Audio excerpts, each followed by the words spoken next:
अस्सलाम वालेकुम students, welcome to online classes and eta tricks. आज का हमारा टॉपिक है टोरेस्लस थ्योरम। स्टूडेंट्स, इससे पहले हमने पढ़ा था बर्नौलीज इक्वेशन के बारे में और हमने ये पढ़ा था कि आइडियल फ्लूइड के लिए summation of pressure, kinetic energy per unit volume and potential energy per unit volume remains constant. Suppose हमारे पास एक आइडियल फ्लूइड जो है वो फ्लो कर रहा है, तो हम किसी भी पॉइंट पे इसका pressure, kinetic energy per unit volume और potential energy per unit volume ये तीनों ऐड करेंगे तो हमें एक कांस्टेंट वैल्यू मिलेगी। तो ये हमारे पास था बर्नौलीज इक्वेशन। अब डियर स्टूडेंट्स, हमारा जो टॉपिक है टोरेस्लस थ्योरम, ये एक्चुअली एप्लीकेशन है बर्नौलीज इक्वेशन का।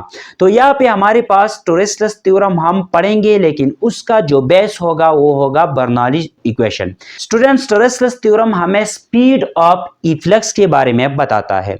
इफ्लक्स क्या होता है? Any fluid that is coming out of a small opening is called efflux। Suppose ये हमारे पास एक कंटेनर है, इस कंटेनर में हमारे पास ये लिक्विड पड़ा हुआ है, सपोज वाटर है। अब डियर स्टूडेंट्स, यहाँ पे एक स्मॉल ओपनिंग है, तो इस ओपनिंग से क्या होगा? इस ओपनिंग से वाटर बाहर निकलेगा। ये वाटर जो बाहर आ रहा है इसको हम कहते हैं इफ्लक्स। अब डियर स्टूडेंट्स, ये टोरेस्लस थ्योरम हमें इस इफ्लक्स की स्पीड के बारे में बताता है। टोरेस्लस थ्योरम ये कहता है कि स्पीड ऑफ इफ्लक्स इक्वल होगा the speed gained by a body falling freely downward under the action of gravity. जब एक बॉडी नीचे की तरफ आ रहा है फॉलिंग फ्रीली, तो जो स्पीड वो गेन करेगी, इस इफ्लक्स की भी वही स्पीड होगी। स्टूडेंट्स, यहाँ पे सपोज हमारे पास एक ऑब्जेक्ट है और ये फ्री फॉल मोशन कर रहा है। सपोज ये हमारे पास एक ऑब्जेक्ट है और ये एक खास हाइट h से नीचे की तरफ आ रहा है, फ्री फॉल मोशन कर रहा है।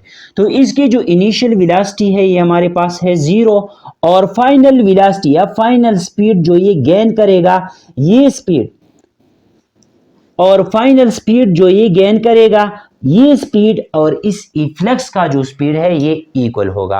अब डियर स्टूडेंट्स, इस स्पीड को फाइंड करते हैं और फिर देखते हैं कि ये स्पीड और ये स्पीड दोनों इक्वल है कि नहीं है। तो ये टोरेस्लस थ्योरम हमें एक्चुअली ये बताता है कि इस इफ्लक्स का जो स्पीड होगा ये इक्वल होगा the speed gain by a body falling vertically downward under the action of gravity.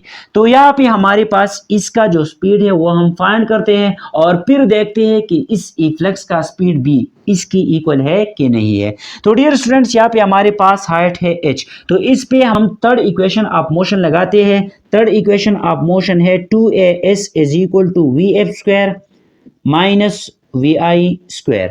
अब डियर स्टूडेंट्स, यहाँ पे चूंकि हमारे पास जो मोशन है वो under the action of gravity है, तो ये एक्सीलरेशन हो जाएगा ग्रेविटेशनल एक्सीलरेशन। यहाँ पे डिस्टेंस जो कवर हो रहा है वो हमारे पास है h की इक्वल, हाइट की इक्वल, और इसी तरह vf square minus initial velocity है 0। अब डियर स्टूडेंट्स, इस स्क्वायर को मिटाने के लिए हम लेते हैं अंडर रूट, ये इस साइड पे भी अंडर रूट आ जाएगा, इस साइड पे भी। तो फाइनल जो स्पीड है वो हमारे पास हो जाएगा 2gh अंडर द रूट। तो ये हमारे पास हो गया speed gain by a free falling body under the action of gravity from a height h। जब एक खास हाइट h से एक बॉडी फ्रीली फॉल कर रहा है तो वो जो स्पीड गेन करेगा वो इक्वल होगा 2gh का।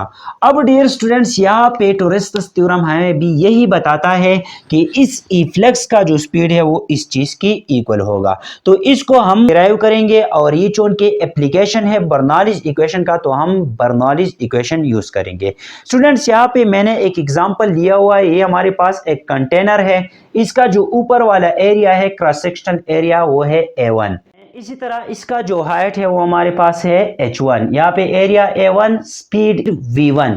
जब ये पानी बाहर निकलेगा तो ये पानी जो है भी नीचे की तरफ आएगा, तो एक स्पीड के साथ आएगा, उसको हमने कहा है v1। इसी तरह इसका हाइट है h1। इस पॉइंट पे जो स्पीड है उसको हमने कहा है v2, क्रॉस सेक्शनल एरिया को हमने कहा है a2 और इसका जो हाइट है इसको हमने कहा है h2।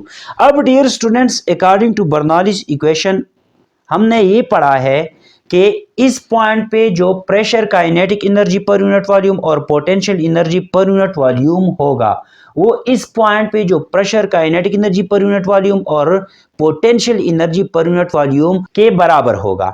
तो डियर स्टूडेंट्स, यहाँ पे हमने लिया हुआ है P1 plus 1/2 rho V1 square plus rho GH1 is equal to P2 plus 1/2 rho V2 square plus rho GH2। ये हमारे पास pressure kinetic energy per unit volume and potential energy per unit volume है at this point, which is equal to the pressure kinetic energy per unit volume and potential energy per unit volume at this point, which are given as P2 1/2 rho V2 square plus rho GH2। अब dear students, यहाँ पे हमें मालूम है कि जब यहाँ से इफ्लक्स मतलब वाटर निकलेगा तो इसका स्पीड बहुत ज्यादा होगा इस कंपेयर टू दिस वन। ये नीचे की तरफ आएगा लेकिन बहुत कम स्पीड के साथ, जबकि इसका स्पीड बहुत ज्यादा होगा। तो हम कह सकते हैं कि this V1 is very very small than V2।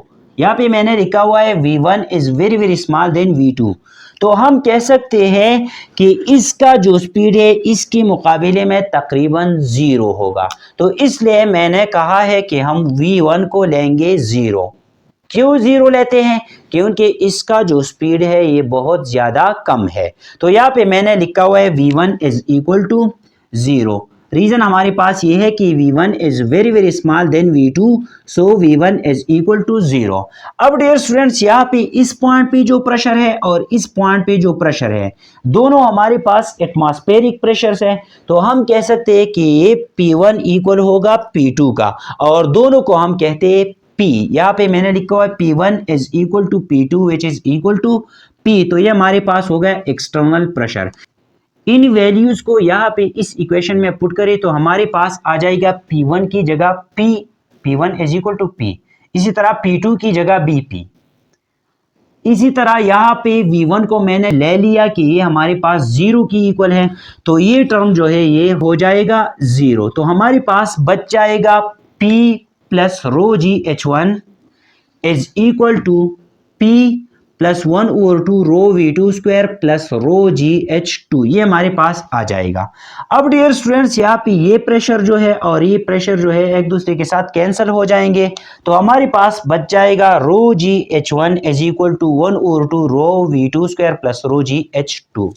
अब स्टूडेंट्स, यहाँ पे ये रो GH2 जो है लेफ्ट साइड पे शिफ्ट करें तो यहाँ पे आ जाएगा rho GH1 minus rho GH2। यहाँ से रो जी कॉमन ले ले तो हमारे पास अंदर आ जाएगा H1 माइनस H2 और इस साइड पे आ जाएगा 1/2 रो V2 स्क्वायर।